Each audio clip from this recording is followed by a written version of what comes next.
Olá, meu nome é Eduardo Starosta e esse é o canal Fora de Curva.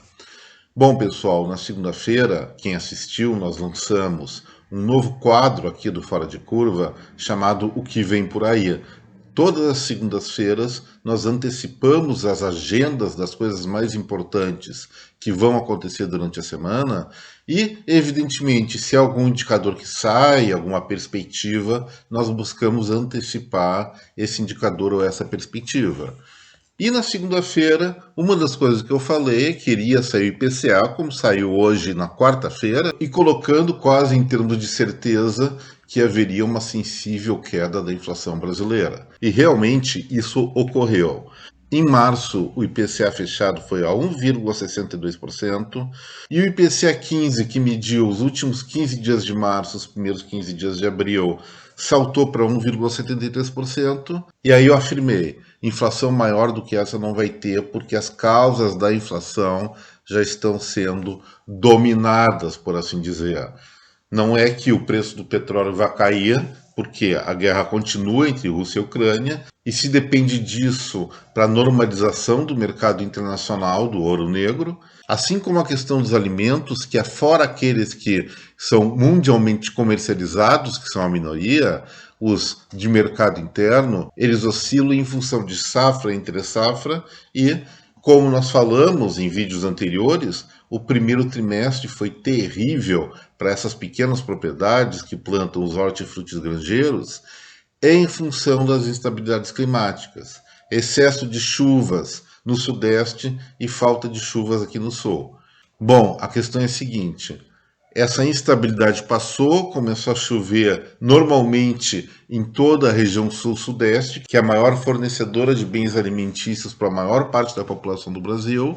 E quanto ao petróleo, mesmo que nós tenhamos altas e baixas, essas altas e baixas já estão em patamares previsíveis.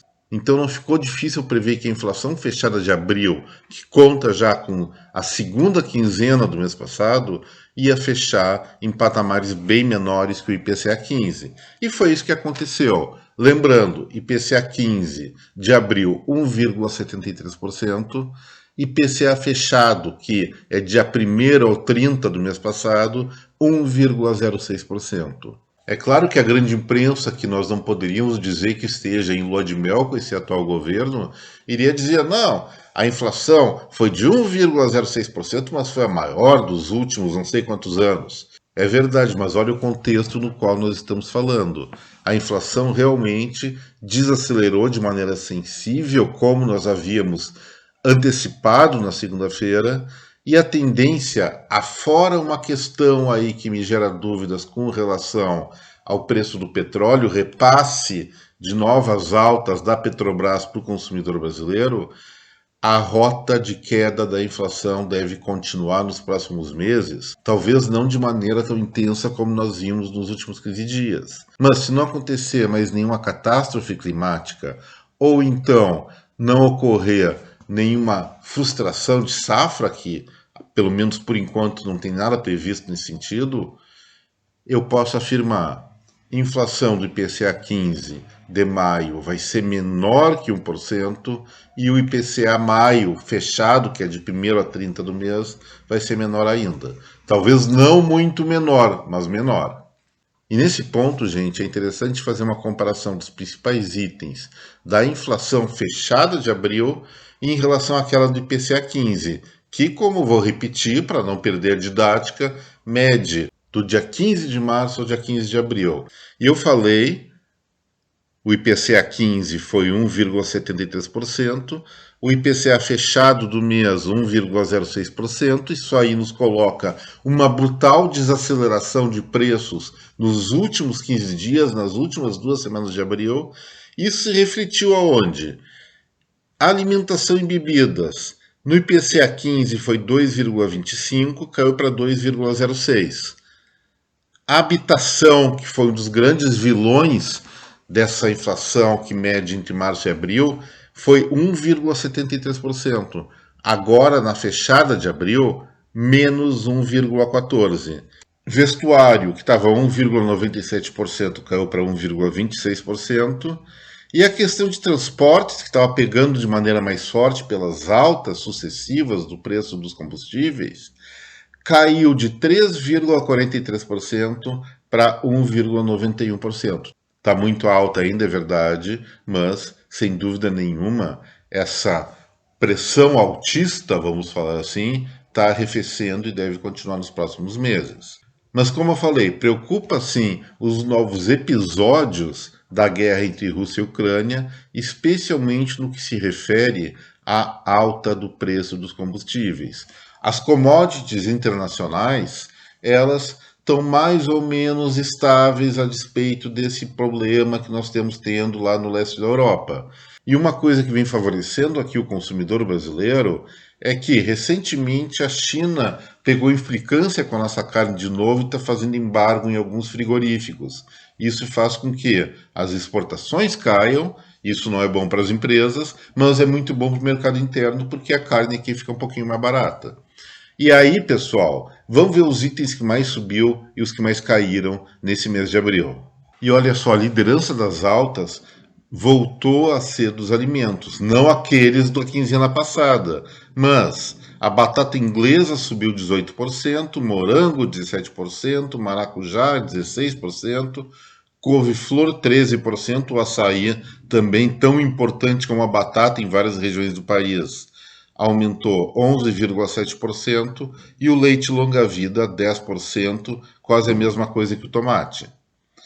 Vai entrar impacto de combustíveis nesse ranking de alta só na passagem aérea, 9,4%, e questão de táxi e o etanol, que subiu mais que a gasolina e o diesel, aumentou 8,44%, por também uma questão de frustração de safra da cana-de-açúcar devido àqueles problemas de excesso de chuvas no sudeste e falta de chuvas no sul. Mas, por outro lado, muitas coisas que tiveram altas expressivas na quinzena anterior já mostraram recuperação de safra. Então, estamos falando de comida de novo, ainda bem, porque já está quase na hora da janta, né? E na liderança desses produtos tem o mamão, que caiu 13,39%, a banana maçã 8,5%, melancia 8,4%, tangerina 8,3%, limão 7,85%. Um outro ponto aí a seguir vem que caiu e impactou de maneira bastante sensível na inflação brasileira, para melhor agora em abril, foi a questão da mudança da bandeira tarifária de vermelha para verde. A queda em abril do preço da energia elétrica para o consumidor foi de 6,27%. E esse fator realmente ajudou bastante as famílias e também auxiliou na contenção dessa inflação agora no último mês de abril. Mas, gente, então em termos de cenário, é lógico que nós temos pressões ainda. Temos pressões do petróleo e também das chamadas commodities internacionais. Vocês repararam como o preço do pãozinho subiu tanto? Simplesmente porque Rússia e Ucrânia juntos são os maiores produtores de trigo do nosso planeta. Então, é uma coisa que nós temos que arcar. Mas aí, pessoal, o que tem de gente falando besteira a respeito de tudo isso? Vários portais, vários jornais estão condenando ações do governo federal em reduzir impostos, inclusive essa questão de queda do IPI foi a parar até no Supremo Tribunal Federal, mas eles estão condenando, dizendo só o Banco Central está combatendo a inflação brasileira, porque o governo Bolsonaro ele está querendo botar lenha na fogueira, ele está querendo aumentar o nível de preços, fazendo o quê? Reduzindo impostos, incentivando em algumas frentes o consumo. Gente, vamos colocar a verdade na nossa frente. A inflação brasileira, vou ter que repetir isso, é decorrente de aspectos globais, não tem nada a ver com o nosso mercado interno. Na questão dos hortigranjeiros, teve por uma questão climática temporária que já está praticamente sendo superada. E aí, quando a imprensa, os especialistas da imprensa, vamos falar assim, elogiam o Banco Central porque ele está aumentando os juros e criticam o governo federal porque está querendo compensar de alguma forma essa alta de juros, eles estão fazendo uma palhaçada com a gente. Isso se chama imprensa militante. E aqui nós não somos militantes de um lado ou de outro. Temos que militar pela verdade e pelo desenvolvimento desse nosso país, que com esse extremismo que nós vivemos nesses últimos anos, fica cada dia cada vez mais capenga. Nós não podemos admitir isso. Então, pessoal, vou recomendar novamente. Quando vem uma manchete, já no corpo dessa manchete uma crítica ou um elogio, vamos desconfiar. Isso é querer influenciar a opinião, a meu ver, de maneira desonesta, desleal, e nós não podemos admitir, nós não podemos aceitar isso. Por isso, sempre pesquisar mais de uma fonte quando algum tipo de informação é colocada com elevadíssimo grau de certeza e crítica contra um lado ou contra o outro do atual contexto de disputa política brasileira, que é uma palhaçada. Ó, só para comprovar que eu não estou inventando coisa, a manchete a que eu me refiro saiu no portal UOL, hoje, no dia 11 de maio de 2022, na página de Economia, dizendo o seguinte: economistas, Banco Central combate a inflação sozinho e Bolsonaro atua como adversário. Eles dizem o seguinte a respeito disso: enquanto o Banco Central eleva os juros para esfriar a economia e combater a escalada da inflação, já tratamos a respeito disso, o governo do presidente Jair Bolsonaro atua em sintonia com o Congresso como adversário e aprova medidas que estimulam o consumo, pressionando ainda mais a alta de preços. Que sacanagem estão fazendo com a gente, pessoal. Não dá para levar esse tipo de notícia a sério. Ela já não está divulgando fatos, está interpretando fatos no primeiro parágrafo. Eu tive a honra de fazer um tempinho de jornalismo quando tinha 17, 18 anos aqui na PUC de Porto Alegre. Qualquer faculdade de comunicação coloca que uma matéria jornalística, em primeiro lugar, tem que ser informativa, não interpretativa. Então, espero que os jornalistas da nova geração sejam mais profissionais que esses que acabam poluindo a nossa mente com informações maliciosas, enviesadas.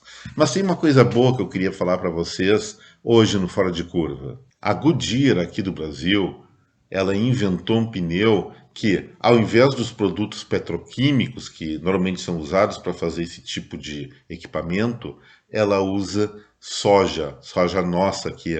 E os resultados dos testes desse pneu, que é feito especialmente para SUVs e picapes, foi sensivelmente melhor do que a tecnologia tradicional. Isso significa o quê, pessoal?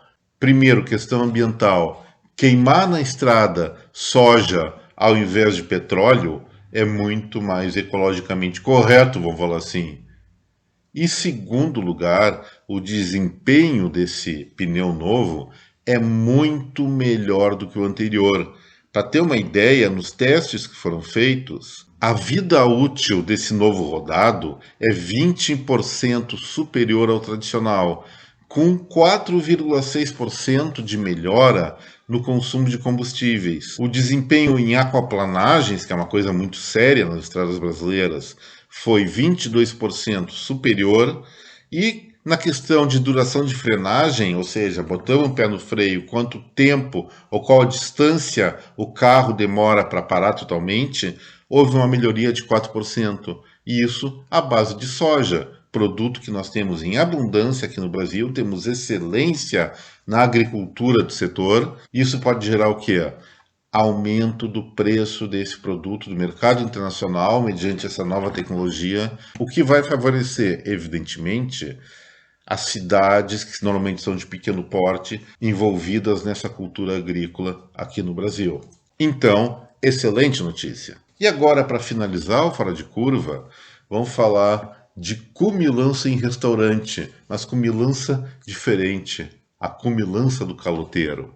Vocês se lembram, nem comentei aqui no canal, há algumas semanas atrás teve um sujeito em Goiânia que fez um gasto de mais de 5 mil reais no restaurante da cidade e, na hora de pagar, não tinha dinheiro, acabou sendo preso. Depois que ele foi solto, nem pagou fiança, porque esse tipo de crime, segundo a lei brasileira, parece que não dá cana. Ele saiu de Goiás, foi para outros lugares, se não me engano até Tocantins, em Palmas, aplicou o mesmo golpe e deu na mesma, gastou um dinheirão no restaurante, não pagou porque não tinha grana. Isso aí tá virando moda, gente. Semana passada, um casal, numa noite de sábado, romântica, lá em Curitiba, então devia estar meio friozinho, porque é alto para dedéu aquela cidade, resolveu sofisticar um restaurante japonês, comendo com os palitinhos seu sushi, sashimi, e na hora de pagar a conta, o que aconteceu? Eles não disseram que não tinha dinheiro. Simplesmente os dois ao mesmo tempo começaram a passar mal. Começaram a passar mal ou queriam fugir da conta? Opção 2. E aí, já sabendo desse golpe, que está muito popular agora, o gerente do restaurante chamou a polícia. Quando a polícia chegou lá, o sujeito que estava passando mal foi se identificar com nome falso. Então, nós temos dois crimes aí: falsidade ideológica e glutonice sem fundos. E pela notícia que saiu no IG, eles foram presos, esses sim permaneceram detidos lá no Chilindró e vão responder por estelionato. É engraçado? Claro que digamos assim, fofinho perto do que acontece nesse nosso Brasil atualmente em tempos passados. Mas isso mostra claramente que a justiça não pode ser tolerante com pequenos crimes, porque os pequenos criminosos, além de eventualmente virarem grandes criminosos depois, incentivam esse tipo de picaretagem, esse tipo de contravenção, esse tipo de situação enganosa que nada orgulha os brasileiros, mas e que internacionalmente nós somos muito conhecidos por isso. Vamos acabar com essa tolerância a pequenos delitos e também os grandes delitos, é claro, e tornar nossa justiça mais rígida. As leis para isso existem. O que precisa ter é decisão, e decisão do Poder Judiciário. E com essa, gente, o Fora de Curva de hoje fica por aqui. Espero que você tenha gostado desse vídeo. E se gostou, não esqueça, botão no like, compartilhe esse material com a sua rede de contatos e, principalmente, inscreva-se aqui no nosso canal. Mais uma vez, muito obrigado pela atenção. Até breve. Um forte abraço em cada um de vocês. Tchau.